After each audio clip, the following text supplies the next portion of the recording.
When I was 23 years old, I lost my mind for the second time. I was living alone again and holding myself together with cobwebs. Neck deep in a law degree I couldn't afford, a job, a book, and a host of other ghosts that I had been straddling around since I was a child. But I was fine, of course, at least to anyone that asked. Adversity and I were old friends, and pain is the price of the art. Except it was different this time. The sleepless nights stretched into each other, and one grew into 2, into 5, and before long I wasn't sleeping at all. Writing day and night, legal assignments bleeding into fantasy stories, and all of it trapseeing the edges of sanity even then.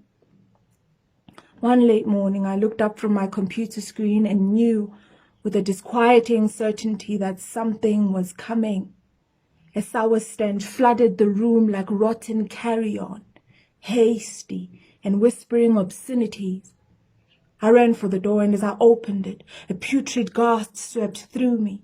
'Twas all so sudden as it ripped me from myself and had me scurrying on the floor within seconds. Fear thickened the air around me, hardening into lead, making each breath feel like a heave of shrapnel. There isn't a proper word for it, and terror does not begin to suffice. They say you're out of your mind when they speak of madness, don't they? But that's not how it works. I was more in my mind than I had ever been in my life, trapped in it, submerged up to my ears in it. I felt my body move, but I had not willed it. Something other than myself moved it.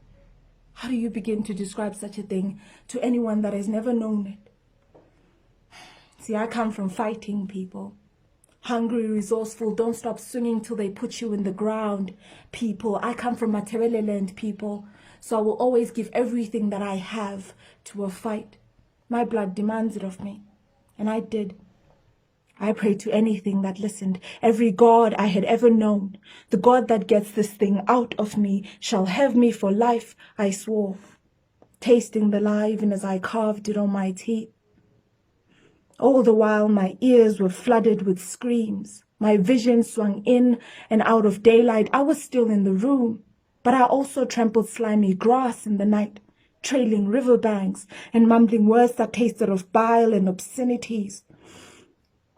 The last thing I remember is folding into a heap on the ground and then white hospital walls. The doctor said it was a psychotic break. My mother said it was an ancestral calling. Both of them just people trying to make sense of things they didn't know or understand.